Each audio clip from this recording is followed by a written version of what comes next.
राधे राधे मित्रों, द्वापर युग की बात है। एक दिन भगवान श्री कृष्ण द्वारिका नगरी में अपने सिंहासन पर विराजमान थे। तभी उनके पास देवी रुक्मिणी आती है और भगवान श्री कृष्ण को प्रणाम करते हुए कहती हैं, हे स्वामी, आज मेरे मन में प्रश्न को लेकर शंका उत्पन्न रही है। कृपया आप मेरे प्रश्न का उत्तर देकर मेरे व्याकुल से मन को शांत कीजिए। देवी रुक्मिणी की बात सुनकर भगवान श्री कृष्ण कहते हैं, हे प्रिय, तुम्हारे मन में जो भी प्रश्न उठ रहा हो निसंकोच होकर पूछो। मैं तुम्हारे सभी प्रश्नों का उत्तर दूंगा और तुम्हारे व्याकुल मन को शांत करूंगा। यह मेरा कर्तव्य है। तब देवी रुक्मिणी बड़ी ही प्रसन्नता से भगवान श्री कृष्ण से पूछने लगती हैं, हे प्रभु, आपकी हम तीनों पत्नियां पहले आपको भोजन कराती हैं और उसके बाद स्वयं भोजन ग्रहण करती है और नित्य आपकी सेवा करती है और आपकी आज्ञा का पालन करती है। हे प्रभु, मेरा प्रश्न यह है कि क्या पत्नी को पति के साथ अथवा पति से पहले भोजन करना चाहिए? क्या ऐसा करना उचित होता है और हमारे शास्त्र इस विषय में क्या कहते हैं? हे प्रभु, मेरा दूसरा प्रश्न है कि वह कौन सा पाप है जिसे करने से स्त्री को नरक की प्राप्ति होती है? हे कृपा निवेदन है, आपसे मेरे इन प्रश्नों का उत्तर देकर मेरी इस शंका का निवारण कीजिए। फिर भगवान श्री कृष्ण कहते हैं, हे देवी, तुमने आज जो प्रश्न किया है उसका उत्तर तुम्हें काशी नरेश देवव्रत की पुत्री राजकुमारी सुदेवा की कथा सुनने से प्राप्त होगा। तो देवी रुक्मिणी पूछती हैं, हे प्रभु, यह रानी सुदेवा कौन थी? उनका आचार विचार कैसा था? मेरे मन में उनके विषय में जानने की प्रबल इच्छा जागृत हो रही है। भगवान श्री कृष्ण कहते हैं, हे देवी रुक्मिणी, आज मैं तुम्हें रानी सुदेवा की कथा सुनाता हूँ। इस कथा को सुनने के बाद तुम्हारे मन में उठ रही सभी शंकाओं का समाधान तुम्हें मिल जाएगा। इसीलिए इस कथा को अंत तक ध्यान पूर्वक सुनना। जो भी स्त्री पुरुष इस कथा को ध्यान पूर्वक पूरा सुनता है वह ऐश्वर्य को प्राप्त होता है, उसे कभी नरक की प्राप्ति नहीं होती है और वह सदैव प्रसन्न रहता है। फिर देवी रुक्मिणी कहती हैं, हे स्वामी, मैं आपको वचन देती हूँ, मैं इस कथा को ध्यान पूर्वक सुनूंगी और संसार में इसका प्रचार प्रसार भी करूंगी। कृपया आप इस कथा को सुनाना प्रारंभ कीजिए। मैं आपके मुख से इस कथा को सुनने के लिए उत्सुक हो रही हूँ। मित्रों, भगवान श्री कृष्ण कथा सुनाते हुए कहते हैं, हे देवी, प्राचीन काल की बात है। अयोध्या नगरी में महाराज इवाक राज्य करते थे। वे श्रद्धा देव मनु के 10 पुत्रों में से एक थे। राजा इवाक धर्म का पालन करने वाले गुणवान, चरित्रवान और अत्यंत कुशल और न्यायप्रिय राजा थे। उनका विवाह काशी नरेश देवव्रत की पुत्री सुदेवा के साथ हुआ था। सुदेवा सत्य का पालन करने वाली गुणवान, चरित्रवान और धर्मपरायण स्त्री थी। महाराजा इवाक भी पुण्यात्मा थे। उन्होंने अनेक यज्ञ तथा अनेक पुण्य के कार्य किए थे। उन्होंने बहुत से मंदिर बनवाए, जानवरों को पानी पीने के लिए बहुत से तालाब और जलाशय खुदवा, पशु पंछियों के लिए बहुत से पेड़ लगवाए। उनके इन कार्यों से अयोध्या राज्य की प्रजा बहुत प्रसन्न रहती थी और अपने राजा की सराहना करती रहती थी। हे देवी, यही नहीं, राजा इवाक तो साधु की रक्षा में सदैव ही तत्पर रहते थे। आगे भगवान श्री कृष्ण कहते हैं, हे देवी, अयोध्या नगरी के पास एक घना जंगल था। उस जंगल में एक खूंखार शेर अपनी पत्नी और बच्चों के साथ रहा करता था। उस शेर के आतंक से उस राज्य की प्रजा बहुत भयभीत रहती, क्योंकि वह बहुत ही विशालकाय और भयंकर आकार वाला था। उस खूंखार सिंह के भय से मनुष्य उस वन के मार्ग से आने जाने से डरने लगे थे। एक दिन नगर के कुछ लोग राज दरबार में गए और उस सिंह के भय से मुक्ति दिलाने के लिए राजा से निवेदन करने लगे। अपनी प्रजा का निवेदन स्वीकार करने के बाद राजा इवाक ने उस खूंखार सिंह का शिकार करने की सोची और फिर एक दिन राजा इवाक अपनी पत्नी सुदेवा तथा कुछ सैनिकों और साथ में प्रशिक्षित शिकारियों को लेकर उस घने जंगल में उस सिंह का शिकार करने के लिए चले गए। महाराज इवाक बड़े पराक्रमी थे। उन्होंने अनेक विशालकाय शेरों तथा राक्षसों का वध किया था। इसीलिए वे इस खूंखार और आदमखोर सिंह से नगरवासियों की रक्षा करने के लिए उस घने जंगल में जा पहुंचे। जब उस भयंकर आकार वाले सिंह ने राजा इवाक को अपनी तरफ आते हुए देखा तो वह अपनी पत्नी से कहने लगा, हे प्रिय, देखो, यह अयोध्या राज्य के महान सम्राट इवाक है। वे अत्यंत ही पराक्रमी और तेजस्वी हैं और वे इस जंगल में मेरा शिकार करने के लिए आ रहे उनके साथ बहुत से सैनिक और व्याध हैं। इसमें तनिक भी संदेह नहीं कि वे मुझ पर ही प्रहार करेंगे। फिर उस सिंह ने अपनी पत्नी से कहा, हे प्रिय महाराज, इवाक बड़े पुण्यात्मा राजा है। यह राजाओं के भी राजा है। समस्त विश्व इनके अधीन है। हे प्रिय, आज मुझे तुम सबकी रक्षा करने के लिए अपना पराक्रम दिखाते हुए मुझे राजा इवाक के साथ युद्ध करना होगा।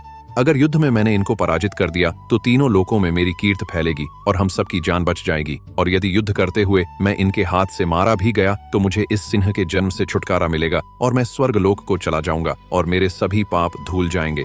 मेरे पूर्व जन्म के पापों के कारण ही मुझे शेर का जन्म प्राप्त हुआ है।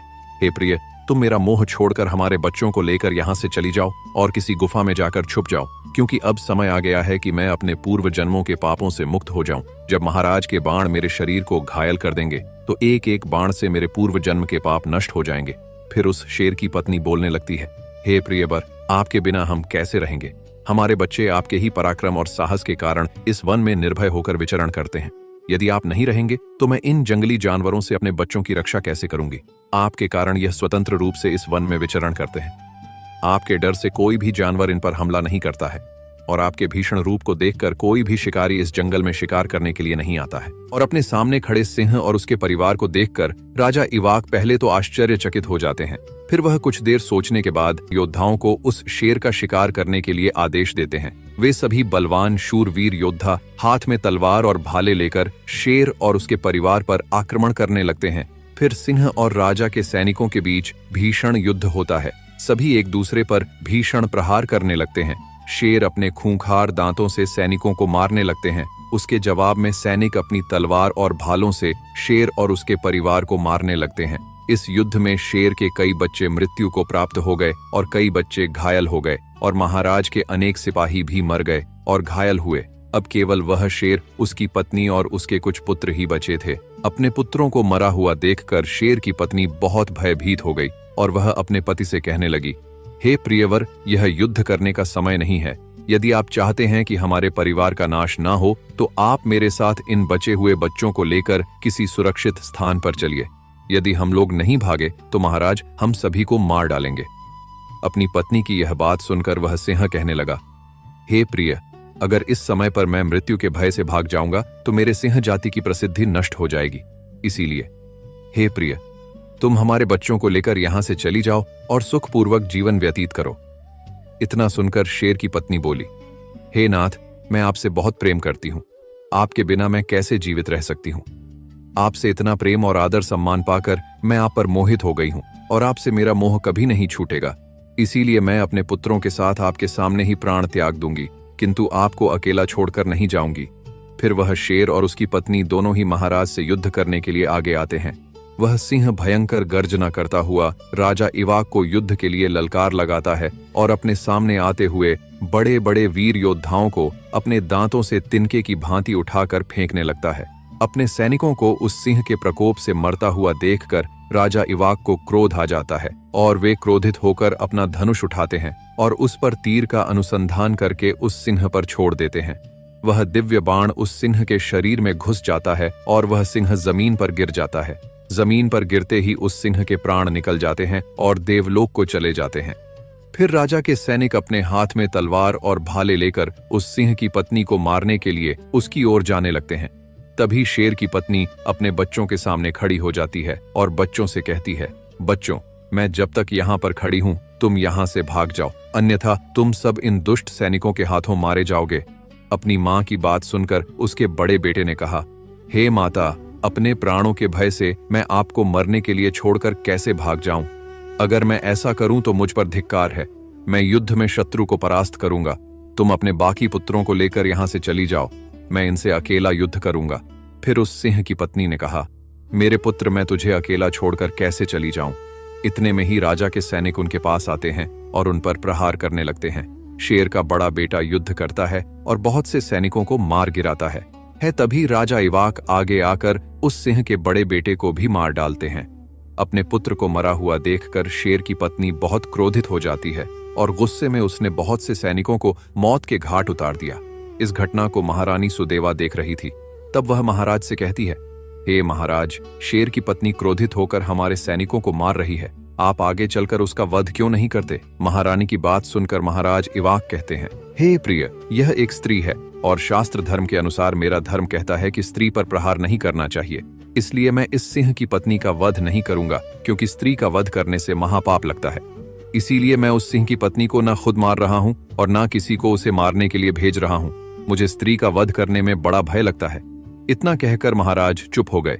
फिर महाराज की सेना में देवन नाम का एक बलवान और शूरवीर सिपाही था। उसने उस शेर की पत्नी पर प्रहार किया और उसे जमीन पर गिरा दिया। उसके प्रहार की चोट से मूर्छित होकर शेर की पत्नी जमीन पर गिर पड़ी और लंबी लंबी सांसें लेने लगी। जब रानी सुदेवा ने उस शेरनी को धरती पर बेहोश अवस्था में देखा तो उन्हें उस शेरनी पर दया आ गई। उन्होंने कुछ जल उस शेरनी के मुख में डाला और फिर उसके सारे शरीर पर पानी की छींट डाली, जिससे थोड़ी देर में उस शेरनी को होश आ गया। रानी सुदेवा का अपने प्रति इतना करुण व्यवहार देखकर वह शेरनी बहुत प्रसन्न हुई और स्त्री की आवाज में बोलने लगी, हे देवी, तुमने मुझ पर जल डालकर मुझे इस कष्ट से मुक्ति दिलाई है। तुम्हारा कल्याण हो। शेर की पत्नी के ऐसे वचन सुनकर रानी सुदेवा को बड़ा आश्चर्य हुआ और वह सोचने लगी, यह तो आज मैंने बड़ी विचित्र बात देखी। यह शेरनी तो स्त्री की वाणी में सुंदर और स्पष्ट बोल रही है। फिर रानी ने उस शेरनी से कहा, हे देवी, तुम कौन हो? तुम तो पशु होकर मनुष्य की भांति बोल रही हो। फिर उस सिंहनी ने रानी सुदेवा से कहा, हे देवी, मुझे पूर्व जन्म के श्राप के कारण यह जन्म मिला। तभी रानी ने कहा, हे देवी, आप मुझे पूर्व जन्म का वृतांत विस्तार से सुनाओ, किस कारण से तुम्हें यह जन्म मिला?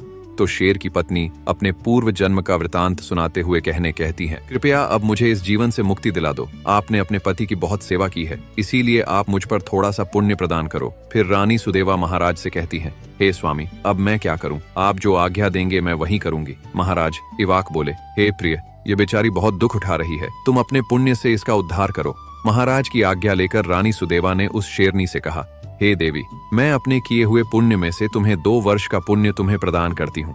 रानी के इतना कहते ही उस सिंघनी के प्राण शरीर से निकल गए। उसके शरीर से एक दिव्य और सुंदर स्त्री प्रकट हुई। फिर वह स्त्री राजा इवाक और रानी सुदेवा का आभार प्रकट किया और उसके बाद भगवान श्री हरि के धाम को चली गई। मित्रों, आगे भगवान श्री कृष्ण रानी रुक्मिणी से कहते हैं, हे देवी, इस प्रकार से यह महान कथा समाप्त हुई। इस कथा को सुनने के बाद तुम्हें तुम्हारे सभी प्रश्नों के उत्तर मिल गए होंगे। तभी देवी रुक्मिणी कहती हैं, हे स्वामी, आपके मुख से यह अद्भुत और महान कथा सुनकर मैं धन्य हो गई। मैं आपको वचन देती हूँ कि मैं इस कथा का समस्त लोकों में प्रचार प्रसार भी करूंगी। प्रिय मित्रों, आशा करते कि आपको भी यह कथा पसंद आई होगी। मित्रों, आपसे निवेदन है कि एक बार सच्ची श्रद्धा से कमेंट बॉक्स में जय श्री कृष्णा, जय हरि विष्णु अवश्य लिखना। वीडियो देखने के लिए आप सभी का धन्यवाद।